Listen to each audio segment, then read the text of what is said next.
Paz do Senhor, meus irmãos. Queria deixar uma mensagem ao coração dos irmãos. Provérbios 17, versículo é o 14. Como soltar as águas é o princípio da contenda. Deixe por isso a porfia antes que seja envolvido. Das questões até mesmo familiares, amizades, que a gente quer resolver com conversa. E no princípio até mesmo é uma conversa sadia, uma conversa que é necessária.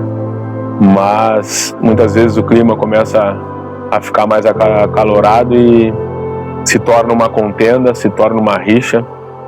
E quando isso acontece, a gente tem que ser sábio. E alguma das pessoas que está envolvida nessa conversa, e por fim, né, uma contenda, tem que ser sábio o suficiente para dar um fim nisso. E o sábio, ele compara como o início da contenda como se fosse o soltar das águas. Se a gente olhar uma grande represa, quando tem uma rachadura nessa represa e ela não é contida, ela não é consertada, por fim, ela racha, tem um rompimento e ao soltar das águas há uma grande tragédia, né? Há uma grande perda ali, né? Naquela represa. Provavelmente até pessoas podem perder a vida que trabalham ali. E assim também é o início da contenda.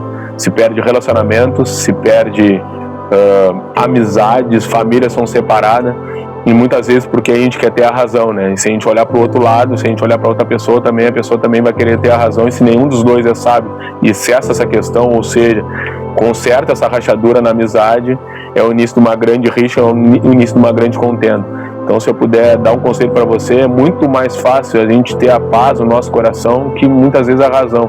Porque se a outra pessoa não cede querendo ter a razão e nós também não cedemos, é o início de uma grande contenda, de uma grande luta, e o início de um rompimento, talvez, de uma relação.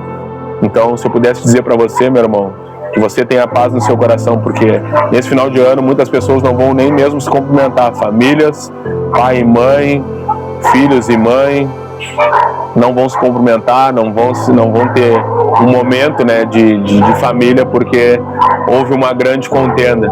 E no início, se algum tivesse recuado, ia ser muito mais fácil. Que Deus abençoe vocês, meus irmãos.